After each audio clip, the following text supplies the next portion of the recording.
नमस्कार। यह है फलक की कहानियों का अद्भुत संसार, किस्सा कहानी। कहानियां जिनमें हम लिखते हैं खुद को। आज हिंदी क्लासिक्स में मैं डॉक्टर सोनल सिंह लेकर आई हूं जाने माने लेखक प्रेमचंद जी की सर्वश्रेष्ठ कहानियों में से एक। इस कहानी का शीर्षक है यह भी नशा वह भी नशा। तो बढ़ते हैं कहानी की तरफ। होली के दिन राय साहब पंडित घसीटे लाल की 12 दरी में भंग छन रही थी कि सहसा मालूम हुआ जिलाधीश मिस्टर बुल आ रहे हैं। बुल साहब बहुत ही मिलनसार आदमी थे और अभी हाल में ही विलायत से आए थे। भारतीय रीति नीति के जिज्ञासु थे। बहुधा मेले ठेलों में भी जाते थे। शायद इस विषय पर कोई बड़ी किताब लिख रहे थे। उनकी खबर पाते ही यहां बड़ी खलबली मच गई। सबके सब नंग धिड़ंग मूसर चंद बने भांग छान रहे थे। कौन जानता था कि इस वक्त साहब आएंगे। फुर्र से भागे। कोई ऊपर जा छिपा, कोई घर में भागा, पर बेचारे राय साहब जहां के तहां निश्चल बैठे रह गए। आधा घंटे में तो आप कांप कर उठते थे और घंटे भर में एक कदम रखते थे। इस भगदड़ में कैसे भागते? जब देखा कि अब प्राण बचने का कोई उपाय नहीं है तो ऐसा मुंह बना लिया मानो वह जानबूझकर इस स्वदेशी ठाठ से साहब का स्वागत करने को बैठे हैं। साहब ने बरामदे में आते ही कहा, हेलो राय साहब, आज तो आपका होली है। राय साहब ने हाथ बांधकर कहा, हाँ सरकार, होली है। बुल, खूब लाल रंग खेलता है। राय साहब, हाँ सरकार, आज के दिन की यही बहार है। साहब ने पिचकारी उठा ली। सामने मटकों में गुलाल रखा हुआ था। बुल ने पिचकारी भरकर पंडित जी के मुंह पर छोड़ दी तो पंडित जी नहीं उठे। धन्य भाग, कैसे यह सौभाग्य प्राप्त हो सकता है। वाह रे हाकिम, इसे प्रजा वात्सल्य कहते हैं। आह, इस वक्त सेठ जोखन राम होते तो दिखा देता कि यहां जिला के अफसर इतनी कृपा करते हैं। बताएं आकर कि उन पर किसी गोरे ने भी पिचकारी छोड़ी है। जिलाधीश का कहना ही क्या, यह पूर्व तपस्या का फल है और कुछ नहीं। कोई पहले 1 सहस्त्र वर्ष तपस्या करे तब यह परम पद पा सकता है।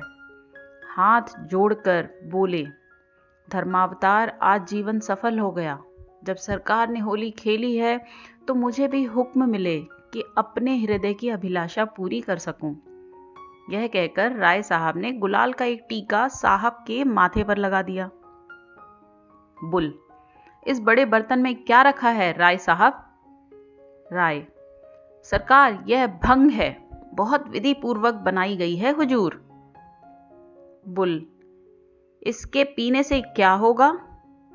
राय, हुजूर की आंखें खुल जाएंगी। बड़ी विलक्षण वस्तु है सरकार। बुल, हम भी पिएगा।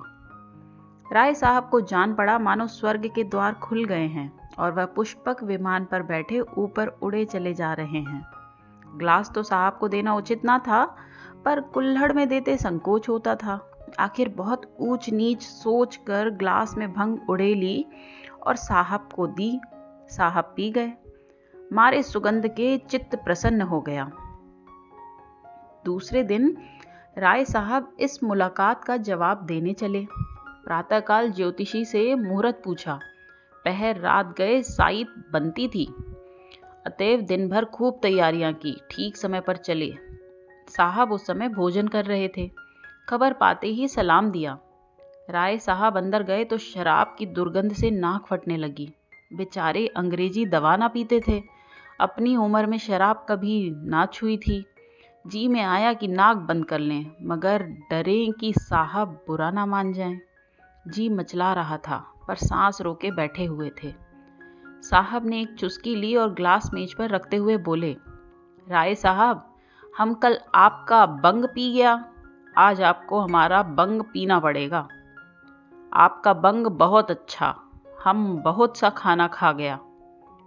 राय साहब बोले, हुजूर, हम लोग मदिरा हाथ से भी नहीं छूते। हमारे शास्त्रों में इसको छूना पाप कहा गया है। बुल हंसकर बोले, नहीं नहीं, आपको पीना पड़ेगा राय साहब, पाप पुण्य कुछ नहीं है। यह हमारा बंग है, वह आपका बंग है, कोई फर्क नहीं है। उससे भी नशा होता है, इससे भी नशा होता है, फिर फर्क कैसा?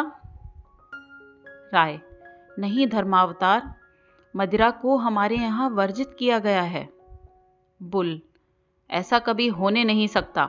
शास्त्र मना करेगा तो इसको भी मना करेगा, उसको भी मना करेगा, अफीम को भी मना करेगा। आप इसको पिए, डरे नहीं, बहुत अच्छा है। यह कहते हुए साहब ने एक गिलास में शराब उड़ेलकर राय साहब के मुंह से लगा दी। राय साहब ने मुंह फेर लिया और आंखें बंद करके दोनों हाथों से साहब का हाथ हटाने लगे। साहब की समझ में यह रहस्य ना आता था। वह यही समझ रहे थे कि यह डर के मारे नहीं पी रहे हैं। अपने मजबूत हाथों से राय साहब की गर्दन पकड़ी और ग्लास मुंह की तरफ बढ़ाया। राय साहब को अब क्रोध आ गया। साहब खातिर से सब कुछ कर सकते थे पर धर्म नहीं छोड़ सकते थे।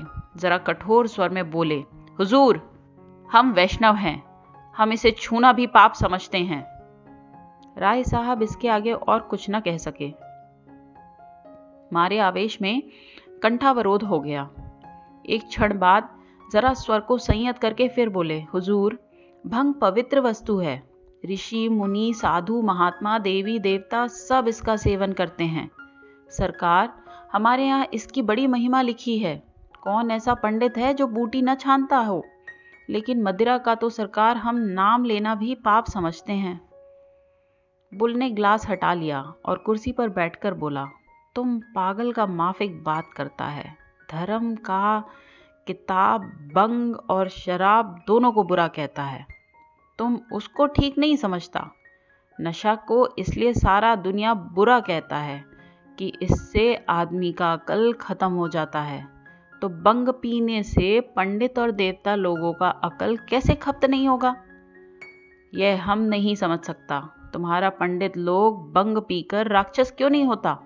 हम समझता है कि तुम्हारा पंडित लोग बंग पीकर खप्त हो गया है, तभी तो वह कहता है यह अछूत है, वह नापाक है, रोटी नहीं खाएगा, मिठाई खाएगा। हम छू लें तो तुम पानी नहीं पिएगा। यह सब खप्त लोगों का बात। अच्छा, सलाम। राय साहब की जान में जान आई। गिरते पड़ते बरामदे में आए, गाड़ी पर बैठे और घर की राह ली। ये कहानी इतनी ही। आप सुन रहे थे हिंदी क्लासिक्स में डॉक्टर सोनिल से प्रेमचंद की लिखी हुई कहानी यह भी नशा वह भी नशा। अगर आपको ये कहानी पसंद आई तो हमारे चैनल को सब्सक्राइब करें और भी कहानियाँ सुनते रहें। धन्यवाद।